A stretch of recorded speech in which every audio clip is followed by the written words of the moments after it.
ഈ ക്ലാസ്സിൽ നോക്കുന്നത് 5th chapter squares and square Roots. എന്താണ് സ്ക്വയേഴ്സ്? സ്ക്വയേഴ്സ് എന്ന് പറഞ്ഞാൽ എന്താണെന്ന് നമുക്ക് നോക്കാം. ഒരു സംഖ്യ 2 അല്ലേ, ആ സംഖ്യനെ അതേ സംഖ്യ കൊണ്ട് തന്നെ മൾട്ടിപ്ലൈ ചെയ്യാം. 2 × 2. ഒരു സംഖ്യനെ ആ സംഖ്യ കൊണ്ട് മൾട്ടിപ്ലൈ ചെയ്യുമ്പോൾ കിട്ടുന്ന ആൻസർ എത്രയാ? 4. ഇതിപ്പോൾ 2 × 2 4. അപ്പോൾ 2നെ 2 പ്രാവശ്യം മൾട്ടിപ്ലൈ ചെയ്തു. അപ്പോൾ നമുക്കിതിനെ 2^2 ഇങ്ങനെ എഴുതാം. ഇതിനെ പറയുന്നതാണ് സ്ക്വയറിൽ എഴുതുക. ഉണ്ടോ? ഇത് ഈ 2നെ 2 പ്രാവശ്യം മൾട്ടിപ്ലൈ ചെയ്താൽ 2 × 2. അതിൻ്റെ ആൻസർ 4 ആണ്. ഈ 2 × 2 നമുക്ക് എങ്ങനെ എഴുതാം? 2^2 ഇങ്ങനെ എഴുതുന്നതാണ് പറയുന്നത് 2ന്റെ സ്ക്വയർ. വേറെ നമ്പർ 5നെ ആ നമ്പർ കൊണ്ട് തന്നെ മൾട്ടിപ്ലൈ ചെയ്യാം അല്ലേ. ഒരു സംഖ്യനെ ആ സംഖ്യ വെച്ച് തന്നെ മൾട്ടിപ്ലൈ ചെയ്യുന്നു. അപ്പോൾ എത്ര കിട്ടി? 5 × 5 25. പക്ഷെ നമുക്ക് 5 × 5 എങ്ങനെ എഴുതാം? 5^2 അതായത് 5². 9 ആണെങ്കിലോ 9 ഏതാണോ സംഖ്യ ആ സംഖ്യ കൊണ്ട് തന്നെ മൾട്ടിപ്ലൈ ചെയ്യുമ്പോൾ കിട്ടുന്നതാണ് അതിൻ്റെ സ്ക്വയർ നമ്പർ. ഇപ്പം 9 × 9 എത്ര വരും? 81. ഇപ്പം 9² ആൻസർ ആണ് 81. ഇതെങ്ങനെ എഴുതാം? 9² കണ്ടോ, ഇതാണ് സ്ക്വയർ. ഇനി properties of square numbers text ബുക്കിൽ നമുക്ക് ഇതുപോലെ തന്നിട്ടുണ്ട്. അതിൽ 1 തുടങ്ങി 20 വരെയുള്ള നമ്പേഴ്സിൻ്റെ സ്ക്വയർ നമ്പർ തന്നിട്ടുണ്ട്. ഇത് 1 × 1, 1 × 1 1, അതുപോലെ ഓരോ നമ്പറിൻ്റെ ഇങ്ങനെ തന്നിട്ടുണ്ട്. ഇപ്പോൾ 6 × 6 36, 7 × 7 49. നമ്മൾ നേരത്തെ പഠിച്ചില്ല 7 × 7 എന്ന് പറഞ്ഞ എഴുതുന്ന വരെ നമ്മൾ എന്ത് ചെയ്യുന്നത്? 7² അല്ല. 7² എന്ന് വെച്ചാൽ എത്രയാണ്? 49. ഇപ്പോൾ 11 × 11 അതായത് 11² = 121. അത് മനസ്സിലായില്ലേ? ഇനി നമുക്ക് എല്ലാത്തിൻ്റെ യൂണിറ്റ് പ്ലേസ് നോക്കാം. തന്നിരിക്കുന്ന നമ്മുടെ ഈ സ്ക്വയർ നമ്പേഴ്സിൻ്റെ എല്ലാത്തിൻ്റെ യൂണിറ്റ് പ്ലേസ് നോക്കാം. ഇവിടെ 1 ആണ്, ഇവിടെ 4, 9. ഈ 2 ഡിജിറ്റ് വരുമ്പോൾ ഇവിടെ 6. യൂണിറ്റ് പ്ലേസ് എന്ന് വെച്ച് കഴിഞ്ഞാൽ വൺസിൻ്റെ പൊസിഷൻ അല്ലേ. 6 9 4 1 0 കണ്ടോ. അപ്പോൾ ഇതിലെല്ലാത്തിലും നമുക്ക് നോക്കിയറിയാം. ഇവിടെ നോക്കി താഴെ 0 1 4 5 6 or 9 അറ്റ് യൂണിറ്റ് പ്ലേസ്. എല്ലാത്തിൻ്റെയും സ്ക്വയർ നമ്പർ ആ കിട്ടുന്ന ആൻസറിൽ എല്ലാത്തിൻ്റെയും യൂണിറ്റ് പ്ലേസിൽ എന്തായിരിക്കും? ഒന്നില്ലെങ്കിൽ 0 അല്ലെങ്കിൽ 4 5 6 or 9. വേറെ ഏതെങ്കിലും നമ്പേഴ്സ് ഉണ്ടോ? ഇല്ല അല്ലേ. നോക്കി ഇവിടെ അതെ 1 4 9 6 5 6 9 4 1 0. അതായത് യൂണിറ്റ് പ്ലേസിൽ എപ്പോഴും ഇതിലേതെങ്കിലും ഒരു സംഖ്യ വരുള്ളൂ. ഇത് none of this end with 2 3 7 or 8.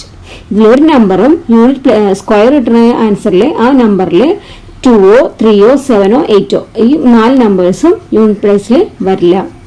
ശരിയല്ലേ? ഇതിലേതെങ്കിലും വന്നിട്ടുണ്ടോ? 2 3 ഒന്നിലുമില്ല അല്ലേ. അപ്പോൾ സ്ക്വയറിൽ ഒരു സ്ക്വയർ കണ്ടുപിടിക്കുമ്പോൾ അതിൻ്റെ ആൻസർ ഇടുന്ന സ്ക്വയർ നമ്പറിൽ ലാസ്റ്റ് യൂണിറ്റ് പ്ലേസിൽ 0 1 4 5 6 or 9 ഇതിലേതെങ്കിലും നമ്പറേ ഉണ്ടായിരിക്കുള്ളൂ.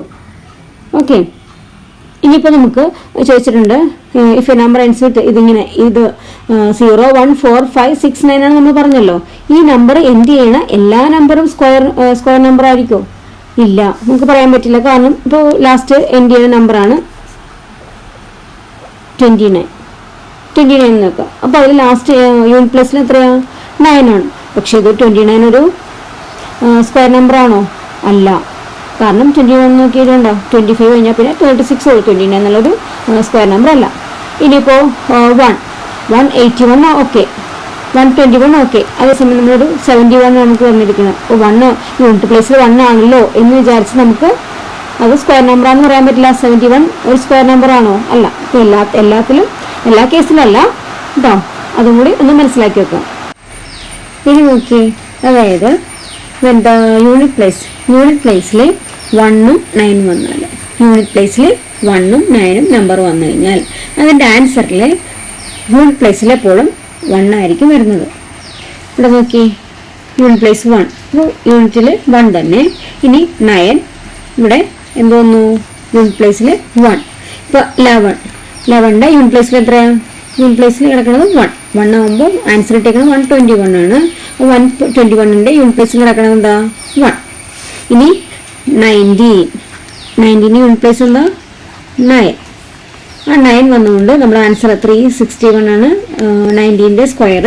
ആ 361ന്റെ യൂണിറ്റ് പ്ലേസിൽ കിടക്കുന്നത് 1. ഇനി നമുക്ക് നമ്പർ 21ന്റെ യൂണിറ്റ് പ്ലേസ് എന്താ? 1. മനസ്സിലാണല്ലേ? 21ന്റെ യൂണിറ്റ് പ്ലേസ് 1 ആണുള്ളത്. അപ്പോൾ നമുക്ക് കിട്ടിയിരിക്കുന്ന ആൻസർ 441. കാരണം യൂണിറ്റ് പ്ലേസിലും എന്തായിരിക്കും? 1 ആയിരിക്കും. അതായത് ഏതൊരു 1 അല്ലെങ്കിൽ 9 യൂണിറ്റ് പ്ലേസിൽ വന്ന നമ്പറിന്റെ സ്ക്വയർ കിട്ടുന്ന നമ്പർ, ആ നമ്പറിന്റെ യൂണിറ്റ് പ്ലേസ് എപ്പോഴും എൻഡ് ചെയ്യണത് 1ലായിരിക്കും. ഉണ്ടോ? Write the two square numbers which end in 1 and their corresponding numbers. You will see that if a number has 1 or 9 in the unit place, ൽ 1 or 9 ആണെങ്കിൽ then its square ends in 1. അതിന്റെ square end ചെയ്യണത് എപ്പോഴും 1ലായിരിക്കും. Okay, next property നോക്കാം. അതായത് ഇവിടെ ഒരു table, നമ്മൾ ടെക്സ്റ്റ് ബുക്കിൽ തന്നിരിക്കുന്ന ടേബിൾസ് ആണ് ഇതെല്ലാം. അപ്പോൾ അതിൽ ഒരു സ്ക്വയർ അല്ലെ, 4ന്റെ സ്ക്വയർ ആണ് 16, 6ന്റെ സ്ക്വയർ ആണ് 36, 14ന്റെ 196, 16ന്റെ 256. ഇത് കാണുമ്പോൾ തന്നെ നമുക്ക് നോക്കി ഒരു എന്തെങ്കിലും മനസ്സിലാവുന്നുണ്ടോ? അതായത് നമ്പർ യൂണിറ്റ് പ്ലേസിൽ 4, 6, 4, 6 നമ്പറിന്റെ 4ഓ 6ഓ ആണ് യൂണിറ്റ് പ്ലേസിൽ വരുന്നതെങ്കിൽ അതിന്റെ സ്ക്വയർ എൻഡ് ചെയ്യുന്നത് എപ്പോഴും 6ലായിരിക്കും. കണ്ടോ? സ്ക്വയറിന്റെ നമ്പർ 4 അല്ലെങ്കിൽ 6 ആയിരിക്കും യൂണിറ്റ് പ്ലേസിലെങ്കിൽ, യൂണിറ്റ് പ്ലേസിലെങ്കിൽ നമ്മൾ കിട്ടുന്ന സ്ക്വയർ നമ്പർ ഉണ്ടല്ലോ, ആ സ്ക്വയർ നമ്പറിന്റെ യൂണിറ്റ് പ്ലേസ് 6 ആയിരിക്കും. When a square number ends in 6, the number whose square it is will have either 4 or 6 in unit place. Okay. ഇനി നെക്സ്റ്റ് ഈവൻ നമ്പറിന്റെ സ്ക്വയർ നോക്കാം. അപ്പോൾ ഈവൻ നമ്പർ ഏതാ? 2, 4, 6, 8, 10, ഇവിടെ 12, 14 അല്ല, അങ്ങനെ പോകും. അപ്പോൾ ഈവൻ നമ്പറിന്റെ സ്ക്വയറും ഒരു ഈവൻ നമ്പർ ആയിരിക്കും. ഈവൻ നമ്പർ ഈ 2ന്റെ സ്ക്വയർ എത്രയാ? 4 ഉണ്ടോ? 4 ഒരു ഈവൻ നമ്പറാണ്. 4ന്റെ സ്ക്വയർ 16, 6ന്റെ 36, 8ന്റെ 64, 10ന്റെ 100. കണ്ടോ? അപ്പോൾ ഒരു ഈവൻ നമ്പർ ആണെന്നുണ്ടെങ്കിൽ അതിന്റെ സ്ക്വയറും ഈവൻ നമ്പർ ആയിരിക്കും. 12ന്റെ 144 ഉണ്ടോ? എല്ലാത്തിൻ്റെയും ഈവൻ നമ്പർ ആയിരിക്കും. അതുപോലെ തന്നെ ഒരു ഓഡ് നമ്പർ ആണെങ്കിൽ, ഓഡ് നമ്പറിന്റെ സ്ക്വയർ ആണെന്നുണ്ടെങ്കിൽ ഓഡ് നമ്പർ തന്നെ ആയിരിക്കും. ഇപ്പോൾ 1 ഒരു ഓഡ് നമ്പർ ആണ്. 1ന്റെ ഓഡ് നമ്പർ 1 × 1 1. 3 ഓഡ് നമ്പർ ആണ് അല്ലേ? അതിന്റെ 9. കണ്ടോ? ഓഡ് നമ്പറിന്റെ സ്ക്വയർ ഓഡ് നമ്പർ തന്നെ ആയിരിക്കും. അതുപോലെ തന്നെ ഈവൻ നമ്പർ ആണെങ്കിൽ ഈവൻ നമ്പറിന്റെ സ്ക്വയർ വേറൊരു ഈവൻ നമ്പർ ആയിരിക്കും. ഓഡ് നമ്പർ ആണെന്നുണ്ടെങ്കിൽ അതിന്റെ സ്ക്വയർ ഒരു ഓഡ് നമ്പർ ആയിരിക്കും.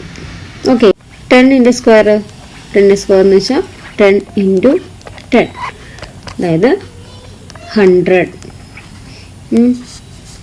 ഇനി 20യുടെ സ്ക്വയർ 20 × 20 ഇത് 400. 30 സ്ക്വയർ 30 × 30, 3 3s are 900. അപ്പോൾ ഇവിടെ നോക്കിയേ, ഒരു 0 യൂണിറ്റ് പ്ലേസിൽ 0 വരുന്നതിന്റെ സ്ക്വയർ വരുമ്പോൾ നമുക്ക് ആൻസറിൽ ഒരു 0 ആണ് യൂണിറ്റ് പ്ലേസിലെങ്കിൽ നമുക്ക് ആൻസറിൽ സ്ക്വയർ കിട്ടുമ്പോൾ അത് 2 മാറും, അതായത് ഡബിൾ ആകും അല്ലെ? ഇവിടെ 20യുടെ ഒരു 0 ആണ് യൂണിറ്റ് പ്ലേസിലുള്ളത്.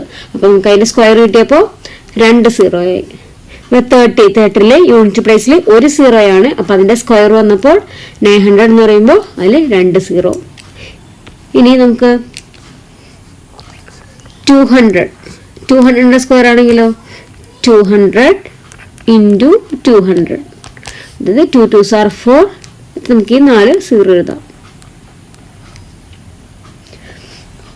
ഇപ്പൊ ഇവിടെ എത്ര 0 ഉണ്ട്? 2 0 ഉണ്ട് അല്ലേ? ആ 2 0, ഇപ്പൊ 200 സ്ക്വയറിൽ 2 0 ഉണ്ട്. ആ 2 0 നമുക്ക് ആൻസർ സ്ക്വയർ കിട്ടിയപ്പോൾ ഇവിടെ എത്ര 0 ആയി? 4 0. അപ്പോൾ ഇവിടെ 2 ഉണ്ടായിരുന്നത് ഇവിടെ ഇരട്ടിച്ചു, 2 എന്നുള്ളത് ഇവിടെ 4 0 ആയി. മനസ്സിലാണല്ലേ? ഇനിയിപ്പോൾ 1000 ആണെങ്കിൽ എങ്ങനെ ആൻസർ വരും? 1000 × 1000. അപ്പോൾ 1 × 1 1 തന്നെ. എന്നിട്ട് നമുക്ക് ഈ 3 0, അപ്പോൾ 6 0 ഇട്ട് എഴുതും അല്ലേ? അപ്പോൾ നോക്കി ഇവിടെ 3 0 ആയിരുന്നു, ഇവിടെ നമുക്ക് എത്ര 0 എഴുതി നമ്മൾ? 6 0. അത് 3യുടെ ഡബിൾ ആണ് 6. അപ്പോൾ 0 വെച്ച് നമുക്ക് സ്ക്വയർ കാണുമ്പോൾ ഇതുപോലെ ഓർത്തിരിക്കുക കേട്ടോ.